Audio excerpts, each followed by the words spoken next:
It takes quite a while for me to pay attention to any royal story. Often when I hear on the radio someone talking about Prince Charles, Prince Harry, whoever, I tend to switch off. However, in various situations, there are moments where my ears do prick up. Diana conspiracy theories, for example, and anything connected to her death, I will listen to. I will roll back so I can listen to it again.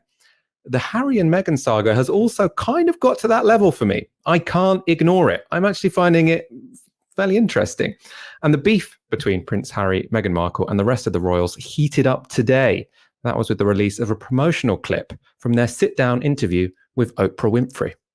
You know, for me, I'm just really relieved and happy to be sitting here talking to you with my wife by my side, because I can't begin to imagine what it must have been like for her going through this process by herself all those years ago, because it has been unbelievably tough for the two of us, but at least we had each other. Yeah.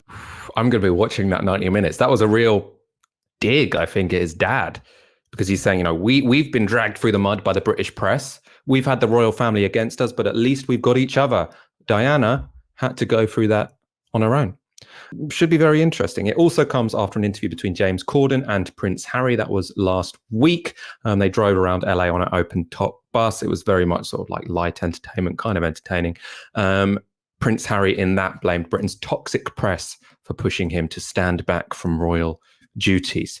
As is to be expected, all of this, Prince Harry and Meghan Markle resigning from frontline royal duties and then going and doing a lot of interviews with the American press, that's really riling up lots of Britain's red-faced talking heads. This was Piers Morgan this morning. He tweeted a summary of his article for the Daily Mail. It takes a staggering degree of narcissism to play hard done by victims from your Californian mansion as the world reels from a pandemic and Prince Philip lies seriously ill in hospital. The only service Meghan and Harry know is self-service. Now, Piers Morgan getting angry at a young, attractive couple won't come as much of a surprise. Although, obviously there are elements of truth in that as well. These are definitely not the two people who I feel the most sympathy for at the moment.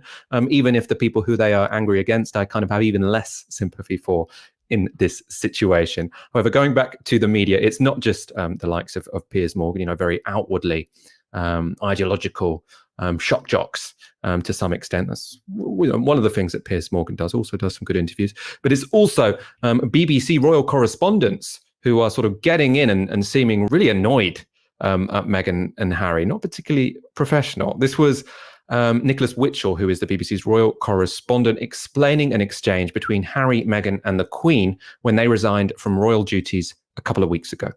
There's almost an unspoken sentence which doesn't appear in the statement after that. A life of public service like I have led, like my husband has led at the age of nearly 100, like the rest of your family continue to lead, but which you have decided to opt out of.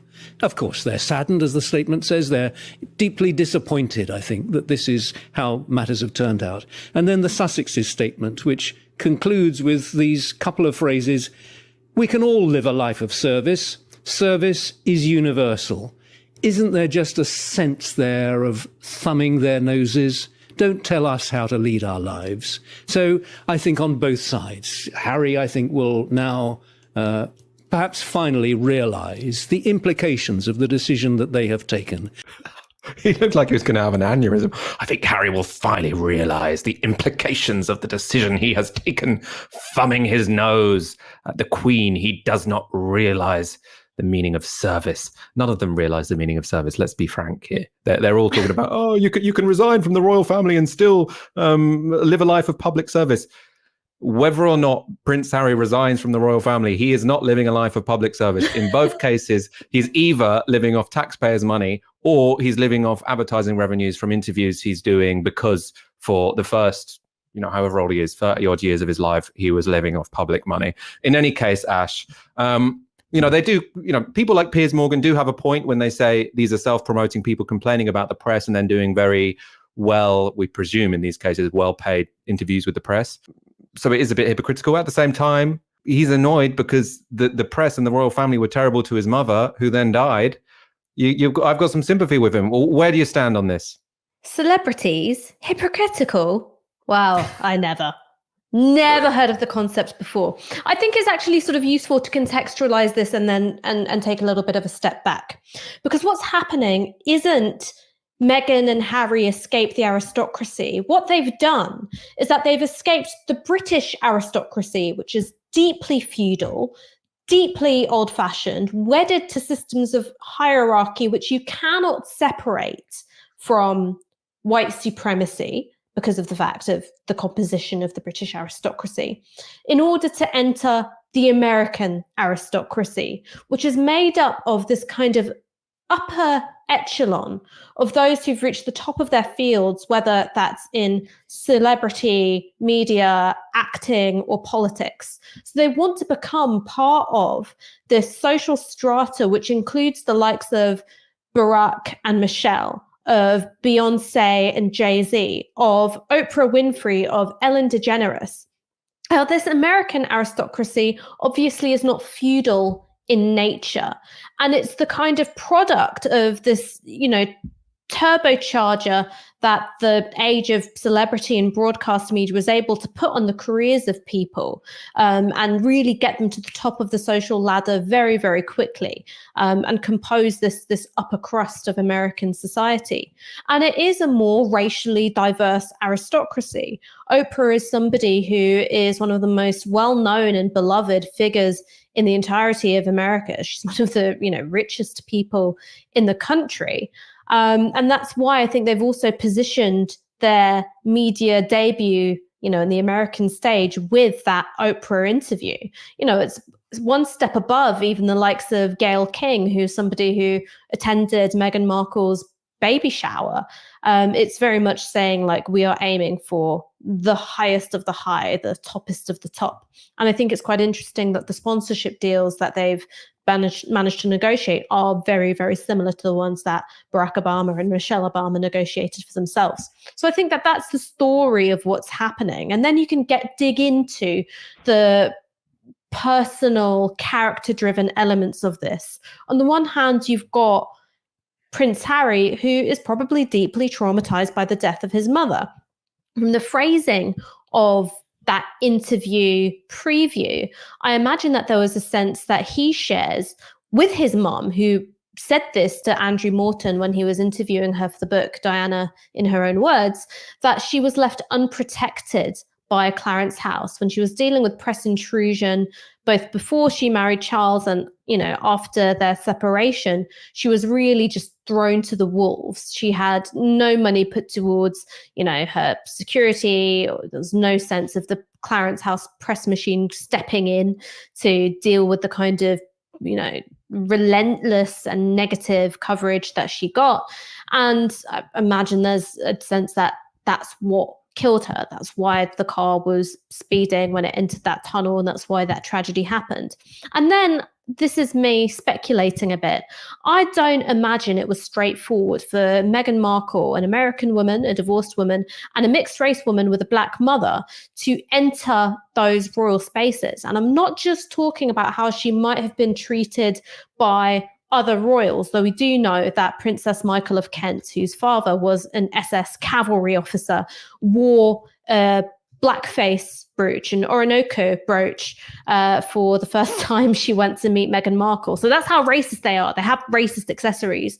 I imagine that also that intensely hierarchical, ritualized social setting of the royals and what goes on in their palaces was also something that was very difficult to deal with. And again, this is something which Princess Diana spoke about. She absolutely hated it at Balmoral, where you had this insane level of social ritual just for sitting down to dinner. And if you spoke out of turn, even the servants would make it very, very clear that they disapproved of you. And so when you add to that the kind of cultural and racial otherness of Meghan Markle, I bet that was fucking horrible. So why wouldn't you, if you were hot, if you were rich, if you were media savvy, go, you know what, Hazza, let's just fuck this off. You've got this dying, decaying British aristocracy. And what we could do is make this leap into the American mediatized aristocracy instead. I'll be rich, you'll be rich, and also people aren't going to treat us like shit all the time. How about that? And also perhaps we won't have a media culture which is going to kill me like they did your mother. I imagine that would be very appealing. Ash, you've really earned your title as Novara Media's royal correspondent, because that was actually the best analysis I've heard of this whole furore so far. You've really cut through the crap. I have a video from Twitter that I'm going to show you in a moment, which really, I think, shone a light on the historic beef between Prince Harry and the media, which I thought was very revealing. If you are enjoying this video, make sure you subscribe to the Novara Media channel, because you get all sorts of analysis from the likes of Ash Sarkar, and it's not always about the royal family. And her analysis of British politics and American politics is just as good as Prince Harry and Meghan, I promise you. Let's take a look at this clip, which is a compilation I saw on Twitter this weekend of Harry's historic beef with the British press. Unfortunately, every single story was complete lies, which it always is, basically, which is a shame. But, it's something I'd love to do, and, now I've had the chance once, I suppose I've got quite into it. And at the end of the day, if you join the army, you expect to go on operations. I don't want to sit around at Windsor because I just generally don't like England that much, and, it's nice to be away from all the press and the papers and the general shite that they write. It was too risky for you to go back as a soldier. More the fact that I think the media had said that they would never keep their mouths shut if I went and did the same job, so I'd have to do something different if I wanted to go, yes. With the media following his every moment, Harry can't hide his irritation. Harry, you enjoying getting stuck in? Not really with you guys. Tour of Afghanistan, Harry's exasperation, even loathing of the press, has shone through loud and clear. My father always says don't read it. Everyone says don't read it because it's always rubbish. I'm surprised how many people in the UK actually read it. Everyone's guilty for buying the newspapers, I guess, but hopefully no one actually believes what they read, which I certainly don't. But yeah, of course I read it. If there's a story and something's being written about me, I want to know what's being said. But all it does is just upset me and anger me that people can get away with writing the stuff they do, not just about me, about everything and everybody. And that mistrust of the press, how far back does that go? Is that something that's I think it's fairly obvious how far back it goes to when I was very small. That was spicy. I rate Prince Harry a lot more after watching that. I have to say, I was always like, I don't have any skin in this game. The whole game between Prince Harry and, the American establishment and the British establishment, whatever. But seeing him there say, I generally don't like England that much. And then, and the end, how powerful was it? It's obvious how far this goes back to when I was very small. And as Ash was talking about, that's because of the way the press and the Windsor family treated his mother. Ash, what did you make of that clip? Had you seen it before? Was all of that familiar to you? It was, I think for me, what was surprising is seeing it all compressed like that, is seeing how little he felt inclined to mask his disdain for the British media establishment. He's not the only royal to have been critical of the media. Prince Charles, I think, was picked up on a mic calling Nicholas Witchell, the BBC royal correspondent, a dreadful man. It must feel awful to be a royal correspondent, to dedicate your entire career to suck in establishment boot and then just to get kicked in the face like that, in a drive-by. My God. But I think that it was, when it's put together in that way, you can see this consistent thread of this, how my mother was treated. And then it makes a kind of sense of, I can see the woman who I've married, who I love, who I've chosen to have children with, being treated in a way that I think was of as being very similar. I think that it's something that all of us can imagine and empathize with, if not from a position of direct experience. And I also think, this is, again, me speculating, but I've ranted to you before about how against boarding schools I am, right?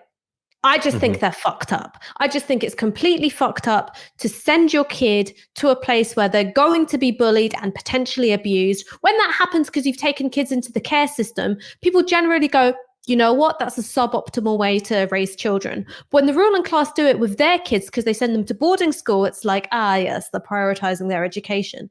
But I do think that it is really traumatic. You add to that the fact that, your mother, who was famously unusually warm with her children and unusually loving, has died in this horrible public way. And then you've got this completely fucked up family dynamic of, strange, cold, emotionally stunted and warped people around you all the time. And then you manage to fall in love. You manage to fall in love with this beautiful woman who's successful in her own right.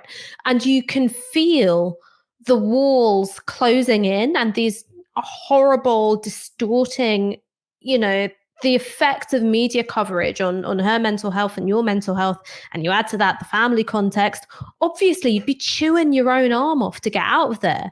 This is why I think that the monarchy ought to be abolished. It's really for their own good. I think it's a completely fucked up way to have a family life, and you need to get rid of it, save them from themselves, turn Buckingham Palace into a Wetherspoons. We'll be happier, they'll be happier.